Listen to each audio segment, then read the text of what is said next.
Hey, what's up people? Hi family, good morning, good evening, good afternoon, good tea time, good lunchtime, good any time that you're watching me. Welcome to this vlog. Today I want to take you through our process of I don't know how to call it, but it's threshing of the beans. Maybe I'll use that term, might not be the correct one. Maybe you can let me know on the comment section what is the process, but we are trying to get the dried beans out of the pod. So I want to show you what we are doing. So relax, sit back and relax and get to see what we are doing. So today we are at the farm trying to do a bit of farm work and getting our harvest out of the farm.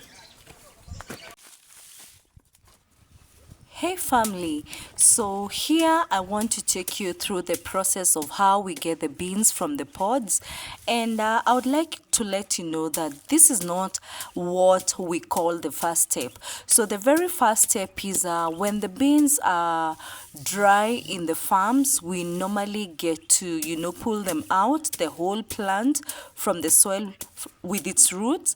Then you bring it out to dry. Now you're going to dry it under the sun, directly. We are Africans, we do it the natural way. Just we are so authentic in our farming practices, but we are evolving. So for this particular method, you get to dry the beans under the sun. You spread out some sheet. It could be sacks, could be any material that you have that can spread out the beans, so that you turn them every now and then, or each and every day that you dry them out under the sun.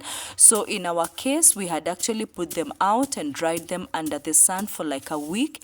And over here, guys, I was trying my skill of hitting them with a stick. So once you dry them out and the day comes where you have to now get the beans from the pods, you take a big stick that you hit very hard as you turn and toss the beans every other direction, and hit them so hard so they of course definitely drop from their pods. And here, guys, I was just tired. I'd called the person who was helping me to take over as I took my rest.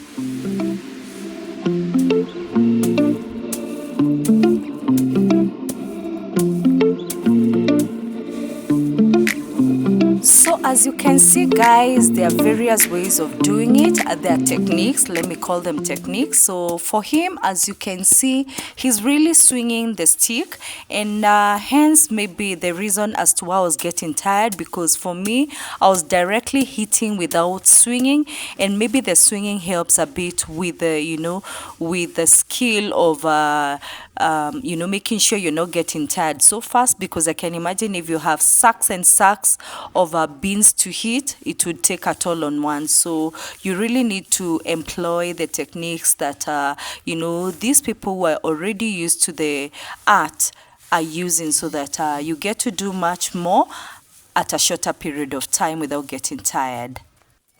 So the hip that you can see over there is supposed to be hit a second time, which we'll be doing still on this video. Keep it tuned, guys, and see how we do this.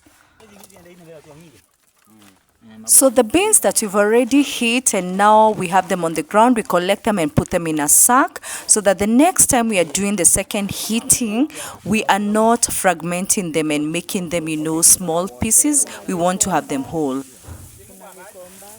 Remember the very first chaff we got from heating the beans? Now we are putting it back on our sheet so that we heat it a second time and ensure we're not leaving any beans in the pod. So you can see they're already on the ground, and that's a second help who is trying to heat them. And as you can see, there is a very beautiful technique he has, and you can tell he's doing it so seamlessly, so effortlessly. He's comfortable doing it, he's enjoying it, and I'm sure he's going to get the very last bean out of those pods from the way he's doing it. So guys, sit back, see what he's going to do to help us get the beans from the pods.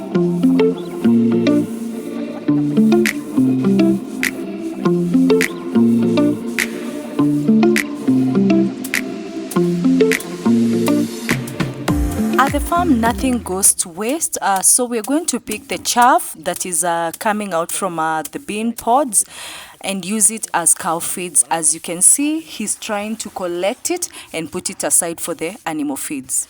So guys, now we'll go to the kitchen, fix some lunch, or is it tea? Yeah, because we have people who are helping and it's always good to serve them something. But here's the thing, I think my hubby and I are the ones to have some tea. Then for these people, we've ordered some meal from the market, because we just have a few minutes or rather hours before we head back to the city.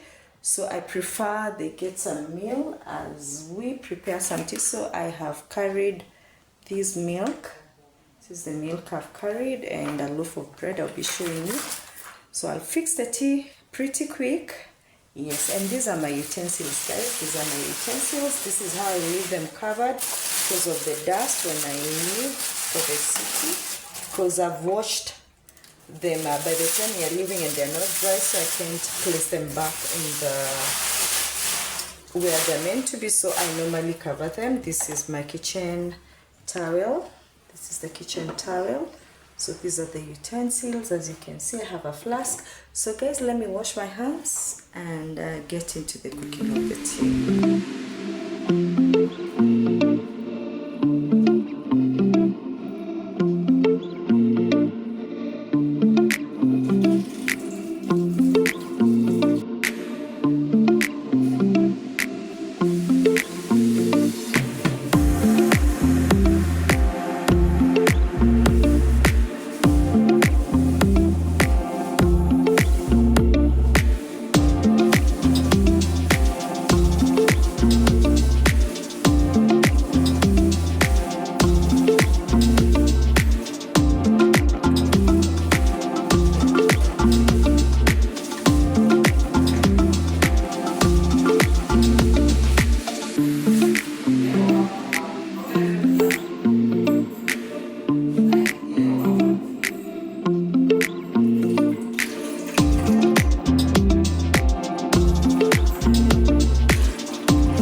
I'd washed my pans, or we call them sufurias here in Kenya, and so I'm trying to put back the lids. The lids are glass with some silicone. I don't know, this is what I'm calling silicone. So you put it, I'll show you how to put it back, but for now I'm trying to wipe it. Our water is salty, so it normally leaves some white residue on the glass lids. That's why I had to leave them to dry, and then I come and fix them. So let me show you what I normally, or how I normally do it.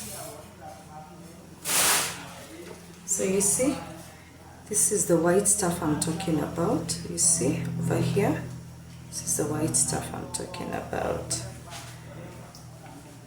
Yeah, because the water is salty. And for the glass,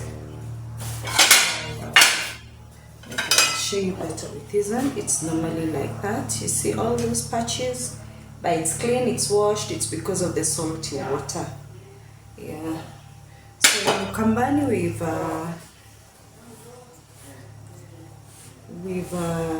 dug a well, so that's where we get our water. So it's supposed to be like this. It's a bit difficult, but I'll try to do it. Normally it's my sons who help me with this, but I'll try it out because I need to get them back to where they're meant to be. I don't want to leave them here now that I'm around. So I'll struggle with it, but I'll somehow do it. Yes, so I've done it, guys. It's supposed to be like that.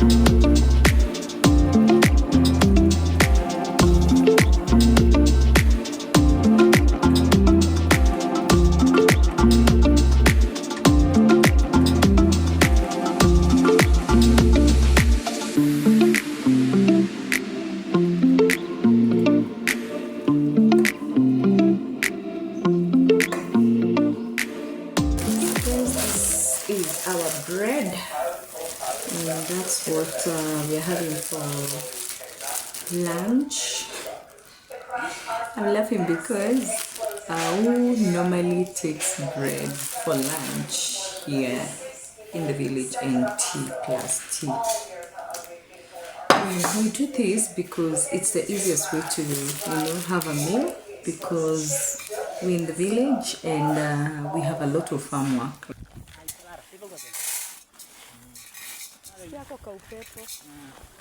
So now we're on the last stage. Thank you for staying, tuned up to this very point where we're now on the last stage.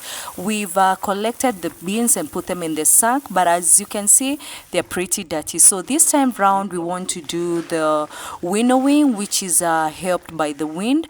So my the two men who came to help today are there with the sufurias, or is it the pots, as you call them. I don't know how you call them from wherever you're watching from, but we have one with a basin and the other one with a sufuria or a pot, and they're waiting for the wind. As you can see, the wind is very instrumental on this last stage, because as you saw, we've already hit the beans, we have them, but they have all sorts of dirt. They have the chaff, they have the dust. Remember, when we pull out the beans, we pull out with the roots. So of course the roots have carried soil.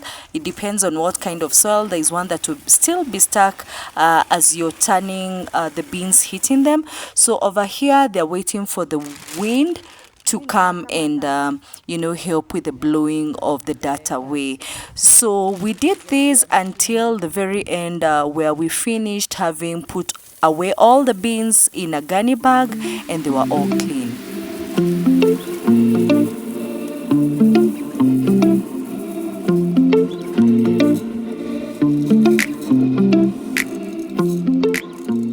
So this is a process that goes on until you clean out all the beans, so that you can put them in the gunny bag. So they kept on repeating until they cleared most of the dirt away from the beans.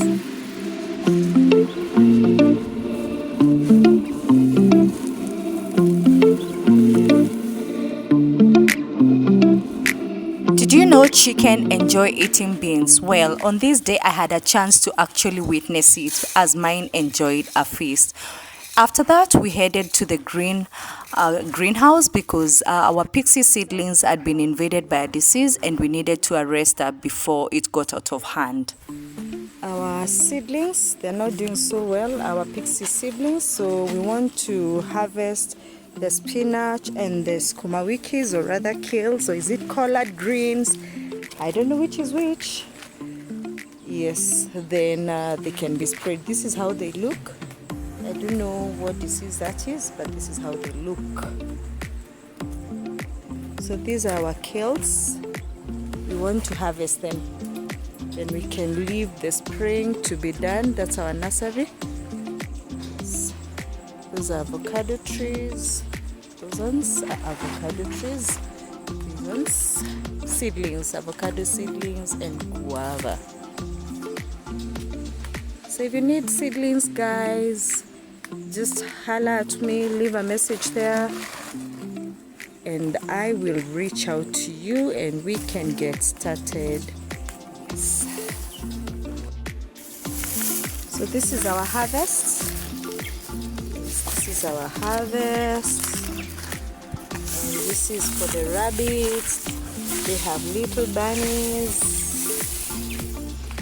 This is still part of our harvest. That's my banana. It fell, but it's ripe. Yeah, it's my banana. Let me show you from close range. This is one of our harvests. I feel so bad that it has been destroyed this much, but at least I'll have something to eat, right? Then there is another one. It's a sweet banana. At least that one is not so spoiled, but that's how it looks. It's our sweet banana. So guys, I'm collecting the last of the beans, or what was left over, as we picked the huskers, or what are they? I'm not even sure, guys, but I'm trying to collect them. Before we close up this business, and we thank God for the good harvest.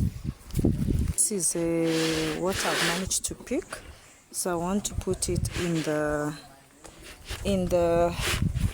gunny bag. Yes, so this is it. So I'm putting it.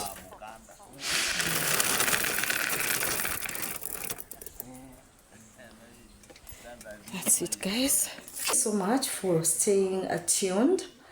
Like I told you today, I've just been doing lots and lots of farm work. So right now I am done. I am actually winding up, or rather closing down, because I need to leave the house a bit organized the way I found it. Finally, we've winded up all the farm activities. We actually harvested some spinach and kales. I don't know if it's green collard and spinach. Then we also harvested some ripe bananas, which I think I've shown you, or maybe I will show later in the video. But this marks the end of today's activities at the farm. I am so tired. I have a shiny face, as you can see. This is me, all looking so shiny, but I thank God it has gone so well. Thank you so much for staying here with me. You are a beautiful and wonderful audience. I am always so indebted. Thank you so much for the returning subscribers, and those who are new. My name is Frida Karimi, and the channel's name is The Joys of Life. Thank you so much for choosing to stop by. Could you kindly consider hitting the subscribe button, and thereafter all that will be the bell notification for you to get all videos every time I post them, and anytime I do a live, you're always going to get notified. So thank you so much for supporting me. All your comments, I consider them as a great contribution to this channel, and I am always so indebted that you choose to always stop by and be part of this family. So I have applied a bit of lip gloss so that I don't look like I am so farm, because anyway I am from the farm and I am a farmer, and I'm proud to be a farmer. Thank you so much for choosing to be part of this family, and I am always feeling your support by the likes you give my videos, by sharing, by leaving beautiful comments. You're just an awesome family. Thank you so much, and feel appreciated, feel loved, and may you be blessed for your wonderful, wonderful support. Until next time, Baraka Tele. Bye bye.